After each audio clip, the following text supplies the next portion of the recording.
இன்னைக்கு லெசன் வந்து he is gone க்கும் he has gone க்கும் உள்ள டிஃபரன்ஸ் என்னன்னு பார்க்க போறோம். ஏன்னா வரிசையா ஒரே கானா வருதுன்னு நீங்க நினைக்கலாம். ஓகே, ஏன்னா இது வந்து தேர்ட் லெசன் நம்ம வந்து கான் வச்சு பார்க்குற லெசன். ஃபர்ஸ்ட் கான்க்கும் பீனுக்கும் என்ன டிஃபரன்ஸ்னு பார்த்தோம். அப்புறம் அந்த டிஃபரன்ஸ் நம்மளுக்கு நல்லா புரிஞ்சிருக்காங்கிறதுக்காக ஒரு எக்ஸசைஸ் பண்ணணும், கான் ஆ பீன்னு. அந்த பர்டிகுலர் லெசன்ல தான் அந்த காமெண்ட்ஸ்ல ஒரு வியூவர் கேட்ட கொஸ்டினுக்கு தான் ஆன்சரா இன்னைக்கு நம்ம இந்த லெசன் பண்றோம். ஜெயராஜ் பாலன் ஒரு வியூவர் கேட்டிருந்தாங்க, ஹீ இஸ் கான்க்கும் ஹீ ஹேஸ் கான்க்கும் என்ன டிஃபரன்ஸ்னு. நான் ஒரு லெசன் பண்றேன் அதுக்கு அப்படின்னு சொல்லி ரிப்ளை பண்ணியிருந்தேன். இன்னொரு வியூவர் அங்கே ரிப்ளையும் கொடுத்துருந்தாங்க, கண்ணன். அவரும் நல்ல ஒரு எக்ஸ்பிளனேஷன் கொடுத்துருக்காரு.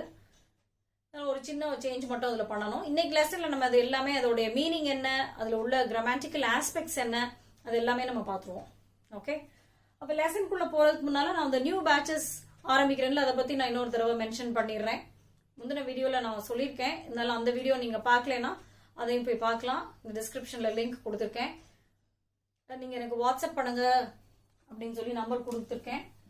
அது பார்க்கலன்னா நீங்கள் இந்த நம்பர் நோட் பண்ணிக்கோங்க. ஆன்லைன் கிளாஸஸ், லைவ் கிளாஸஸ் ஜூமில் பண்ணுவோம் நம்ம 60 hours. Okay, grammar and spoken English 2 patches ஆரம்பிக்கிறோம். ஒன்று வந்து வர வியாழக்கிழமை 24ஆம் தேதி, இன்னொன்று அடுத்த பேட்ச் வந்து ஜூலை 1ஆம் தேதி ஆரம்பிக்கிறோம். இந்த 24ஆம் தேதி ஆரம்பிக்கிற பேட்ச் வந்து நைட் 9 to 10. 1ஆம் தேதி ஆரம்பிக்கிறது வந்து காலையில் 5:30 to 6. ஓகே, ஸோ நீங்கள் அந்த வீடியோவும் பாருங்கள், எனக்கு நீங்கள் வாட்ஸ்அப் பண்ணுங்கள், நான் டீட்டெயில்ஸ் அனுப்புகிறேன். அது போக நீங்கள் இங்கிலீஷ் வித் வெண்ணிலா ஆப்பில் போய் கோர்ஸ்க்கு நீங்கள் ரெஜிஸ்டர் பண்ணலாம். அதை நான் அந்த போன வீடியோவில் சொல்லாமல் விட்டுட்டேன். ஆப் நீங்கள் இன்னும் டவுன்லோட் பண்ணலைன்னா ஆப் டவுன்லோட் பண்ணுறதுக்குள்ள லிங்க்குமே இந்த வீடியோவோட டிஸ்கிரிப்ஷனில் கொடுத்துருக்கேன். கோர்ஸ் ஜாயின் பண்ணுறதுக்குள்ள லிங்க்குமே இருக்குது. ஓகே, நீங்கள் அங்கேயும் போய் அது பண்ணலாம். ரைட், நம்ம இப்போ லெசனுக்குள்ளே போகிறதுக்கு முன்னால் அதுக்கு ஒரு இன்ட்ரடக்ஷன் நான் கொடுக்கலான் இருக்கேன். அந்த காலத்தில் நாங்கள்லாம் ஸ்கூல் படிக்கும்போது டிவியில் ஒரு ஆட் வரும், அமிர்தாஞ்சன் பெயின் பாம்க்கு. போயே போச்சே, இட்ஸ் கான் அப்படின்லாம். அது கேட்டிருக்கீங்களா? அந்த இட்ஸ் கான் அப்படின்னு சொல்லும் போது நம்ம என்ன மீன் பண்ணுறோம்? ஒரு தலைவலி இருந்துட்டு இருக்கு, அமிர்தாஞ்சன் பெயின் பாம்பை போட்ட பிறகு அந்த தலைவலி போயிடுச்சு, போயே போச்சே, போயே போச்சு. நம்ம நிறைய லாங்குவேஜஸ்ல இருக்கும், அது போயிந்தி அதெல்லாம் இருக்கும்.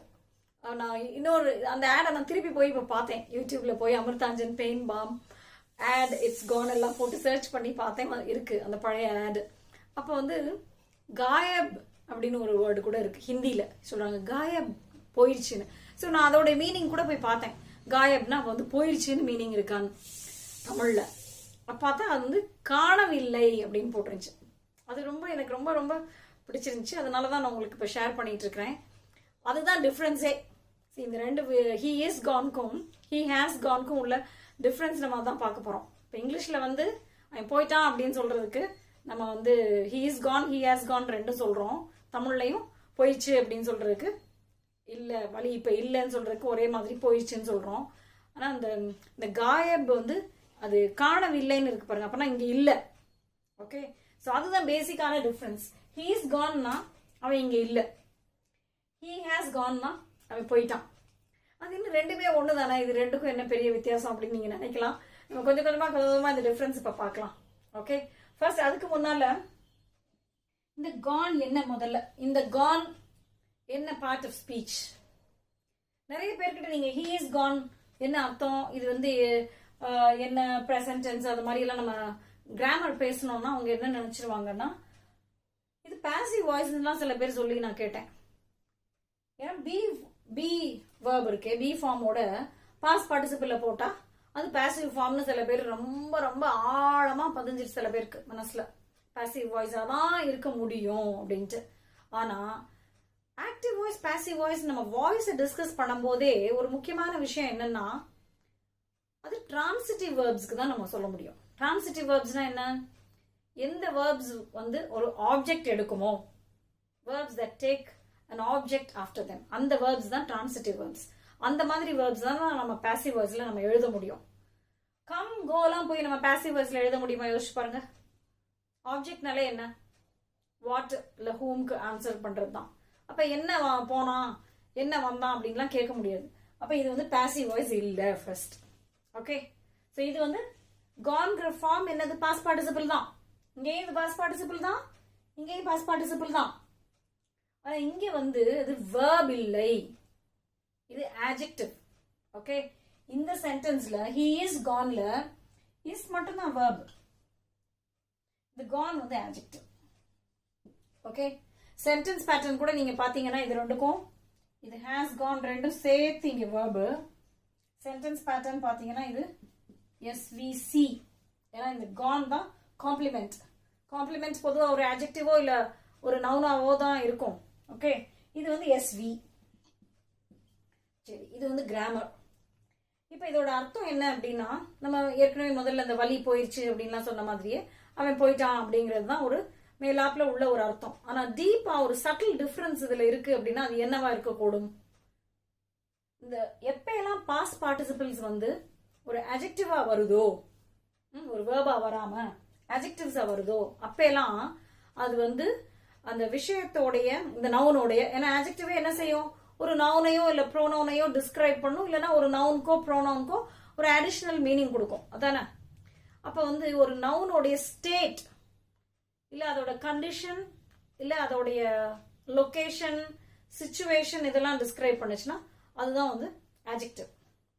அப்ப இங்க he is gone அப்படின்னா அவன் இங்க இல்ல, இந்த இடத்துல அவன் இல்ல. அப்ப இங்க இல்லங்கிற அந்த விஷயம் தான் முக்கியம். State of being.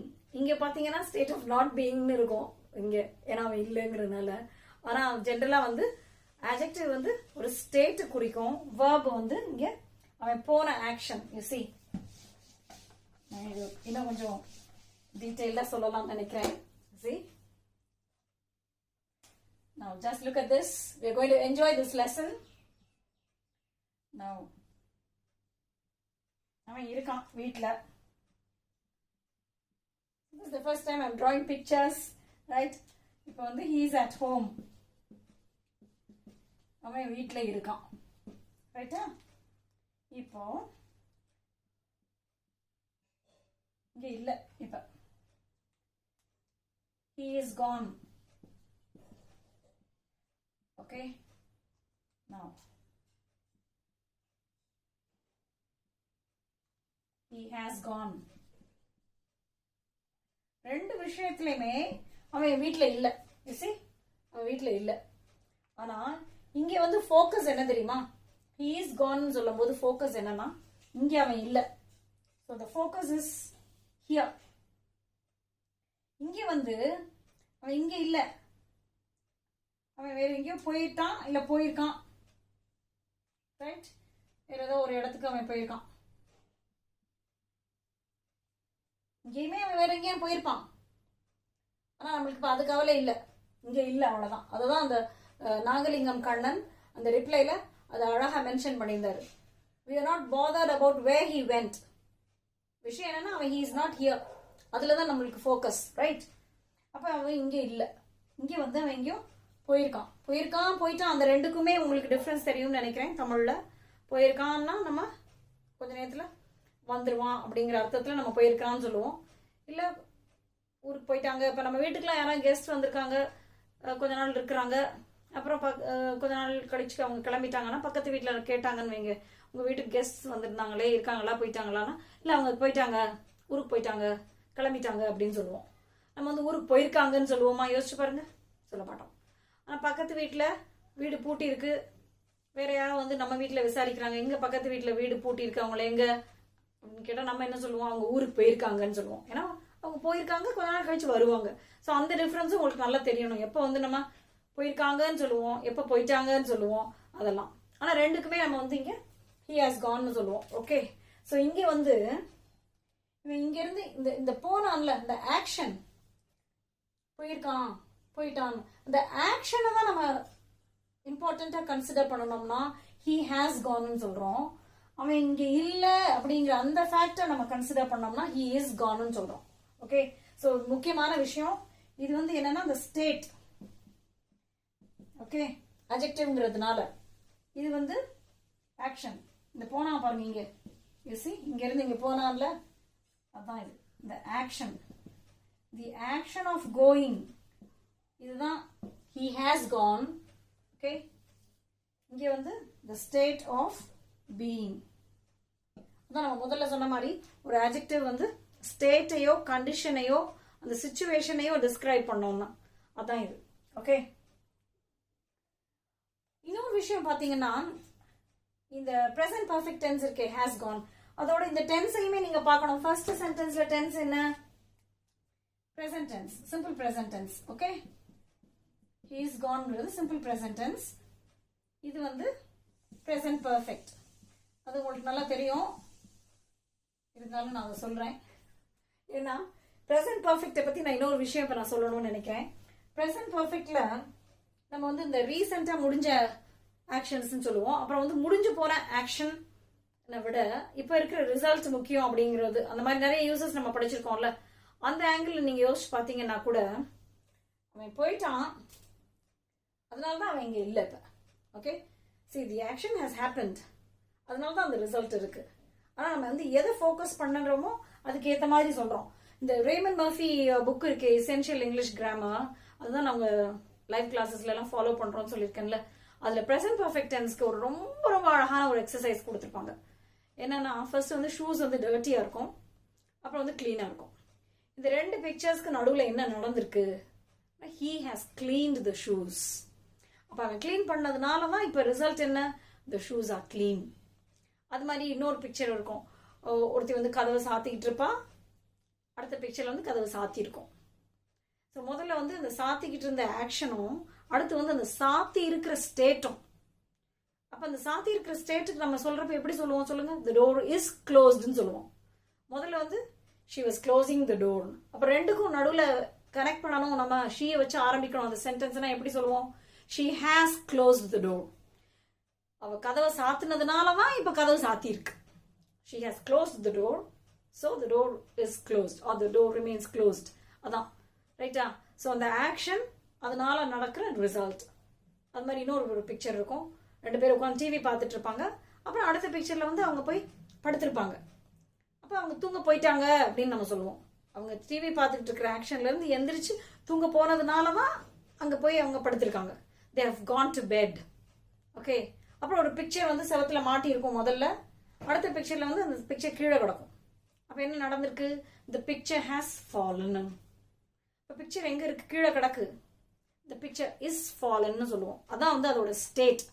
the picture is on the wallங்கிறதும் அதோட ஸ்டேட், the picture is fallenங்கிறதும் அதோட state of condition. You see, ரெண்டுமே வந்து சிம்பிள் பிரசன்ட் டென்ஸ்ல isன்னு நம்ம சொல்றோம். அந்த fallen இருக்கே, the picture is fallen, அது வந்து இந்த he is gone மாதிரி தான் அது. அந்த fallen வந்து past participle verb எல்லாம் கிடையாது, அது விழுந்திருக்கிறது.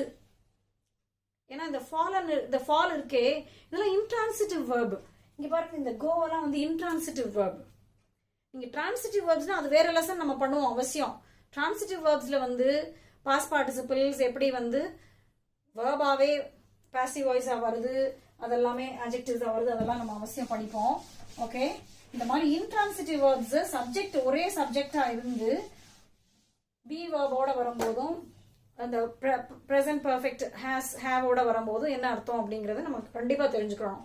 the picture has fallenனா பிக்சர் விழுந்துருச்சு, the picture is fallenனா பிக்சர் விழுந்திருக்கிறது, அதோட ஸ்டேட். அதே மாதிரி இன்னும் ரெண்டு எக்ஸாம்பிள்ஸ் கூட எழுதலாம். see, the sun has risen, the sun is risen. Okay, ரைஸ்ன்னு சொல்லக்கூடாது, ரைஸ் ரோஸ் ரிசன். ரைட், இது அதே மாதிரி தான். இங்க வந்து இது adjective, this is a verb, whereas here has risen is the verb. இப்போ நீங்க இது பாத்தீங்கன்னா எப்போ நம்ம சொல்லுவோம் the sun has risen? நம்ம வந்து பார்த்துட்டே இருக்கோம் வைங்களேன், இந்த ஸ்கை பார்த்துட்டே இருக்கிறோம், அப்ப சன் இன்னும் வரல, கொஞ்ச நேரம் கழிச்சு அது அப்படியே வருது, வந்துருச்சு. வந்துட்டு இருக்கும் போது நம்ம என்ன சொல்லுவோம்? the sun is risingனு சொல்லுவோம். வந்துருச்சு, சூரியன் உதயம் ஆயிடுச்சுன்னு சொல்லும் போது நம்ம the sun has risenனு சொல்லுவோம். ஓகே, அது வந்த பிறகு அதோட ஸ்டேட் நம்ம சொல்றோம்ல, அதுதான் the sun is risen. Okay, அதே மாதிரி செட்டுக்கும் நீங்க சொல்லலாம் the sun has set, the sun is setன்னு சொல்லலாம். இங்கெல்லாம் பாத்தீங்கன்னா சப்ஜெக்ட் ஒரே மாதிரி தான் இருக்கு. நம்ம இதே பாசிவ் வாய்ஸ்ல எல்லாம் போட்டோம்னா நம்மளுக்கு வந்து மாறும். அது the house is built, the house has been built ன்னு போடணும், இல்லைன்னா he has built the house ன்னு போடணும். the house has built ன்னு போட முடியாது. it doesn't make sense, right? so அதெல்லாம் நீங்க நல்லா இதெல்லாம் ரொம்ப ரொம்ப அட்வான்ஸ்டு லெசன்ஸ் தான். ஓகே, கானுக்கே வந்து ஆட்ஜெக்டிவா என்னெல்லாம் அர்த்தம் இருக்கக்கூடும்னு நீங்க எடுத்து பாருங்க, டிக்ஷனரி எடுத்து பாருங்க. நான் ஏற்கனவே போன லெசன்லயே ஆக்ஸ்போர்ட் அட்வான்ஸ் லேர்னர்ஸ் எடுத்துலாம் நான் உங்களுக்கு காட்டினேன். இல்லை பீன்லாம் எப்படி ஒரு கோலே ஒரு என்ட்ரி போட்டிருக்குன்னு. அது மாதிரி கான் வந்து ஆஸ் அன் ஆட்ஜெக்டிவ் பார்த்தீங்கன்னா இங்க இல்லைங்கிறதுக்குள்ள நிறைய மீனிங்ஸ் கொடுத்துருக்கோம். Gone as an adjective if you see out, away,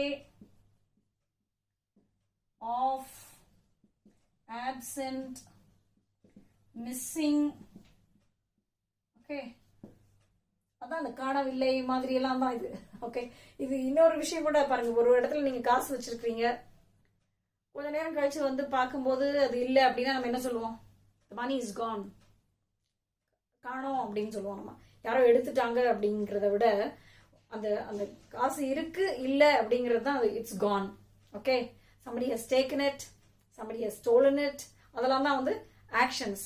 மணி இங்க இல்லைங்கிறது வந்து the money is gone, like how we say the pain is gone. அது மாதிரி தான் அந்த he is gone, right? so missing. அப்புறம் இன்னொரு ஒரு அர்த்தம் கூட இருக்குது. he is gone க்கு இன்னொரு ஒரு அர்த்தம் என்னன்னா he is dead, அவன் இறந்துட்டான் அப்படின்னு சொல்றது. அது எப்ப சொல்லலாம்னா ஒரு பேஷண்ட்டை வந்து நம்ம எக்ஸாமின் பண்ணி பார்த்துட்டு பல்ஸ் எல்லாம் பார்த்துட்டு உடனே சொல்றது. அது இறந்து ரொம்ப நாள் கழிச்சு வந்து he is gone அப்படின்னு சொல்றது இல்லை. ஓகே, அது வந்து ஒரு கொஞ்ச நேரத்துல சொல்லக்கூடிய ஒரு விஷயம். he is gone. அப்ப கான்க்கு வந்து டெட்ங்கிற ஒரு மீனிங்கும் இருக்கு. இன்னொரு மீனிங் வந்து யூஸ்டுலாம் இருக்கு. ஸோ இது வந்து இங்க he is goneல நம்ம அப்ளை பண்ண முடியாது. இந்த யூஸ்ட் எல்லாம் ஏதாவது திங்ஸ், ஒரு பாலோ இல்ல ஒரு சாப்பிட்ற சாமான், ஒரு பிஸ்கட்டோ, அது மாதிரி இருக்கு, ஒரு டப்பால இருக்கு, நீங்க இருக்குன்னு நினைச்சு போய் சாப்பிடலான்னு போய் திறந்து பாக்குறீங்க, பார்த்தா காலியா இருக்கு. அப்ப it's gone. the biscuits are all gone. அப்பனா அந்த கான் என்னது? எங்கேயோ போயிடுச்சுன்னு இல்லை, வயிற்றுக்குள்ள போயிடுச்சு. ஓகே, அது வந்து யூஸ்டு தான் அர்த்தம். அது சாப்பிட்டாங்க. Okay, similarly the milk is gone அப்படின்னா யூஸ் பண்ணியாச்சு, காலி ஆயிடுச்சுன்னு அர்த்தம். ஓகே, இந்த காலி ஆயிடுச்சுன்னு சொல்ற பாருங்க, அந்த எம்டி அந்த மீனிங் கூட இருக்குது.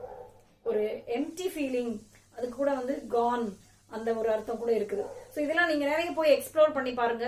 பார்க்க ரொம்ப இன்ட்ரெஸ்டிங்கா இருக்கும். சின்ன சின்ன விஷயங்கள் தான், ஆனா டீப்பா நம்மளுக்கு தெரிய தெரிய ஒரு சந்தோஷமா இருக்கும். அப்புறமா நீங்க வேற எங்கேயாவது ரீட் பண்ணும்போது கூட இது அப்ளை பண்ணி பார்க்கலாம். இது அங்க பார்த்தமே, இது அங்க பார்த்தமே, அந்த அர்த்தமா தான் இருக்குமோ அப்படின்ட்டு. அது மாதிரி நீங்க என்ஜாய் பண்ணி லாங்குவேஜ் படிச்சீங்கன்னா மறக்கவே மறக்காது. அதோட நான் ஏற்கனவே சொல்லியிருக்கேன், மற்றவங்களுக்கு ஷேர் பண்ணுங்க, மற்றவங்களுக்கு டீச் பண்ணுங்க. டீச் பண்ணும்போது நம்மளுக்கு இன்னும் நல்ல விஷயம் புரியும்னு. அதனால I hope you enjoyed the lesson. If you have understood the lesson, please share it with your friends and do join the live classes. அதோட லிங்க் எல்லாம் டிஸ்கிரிப்ஷன்ல இருக்கு, பாருங்க. See you in class. Thank you.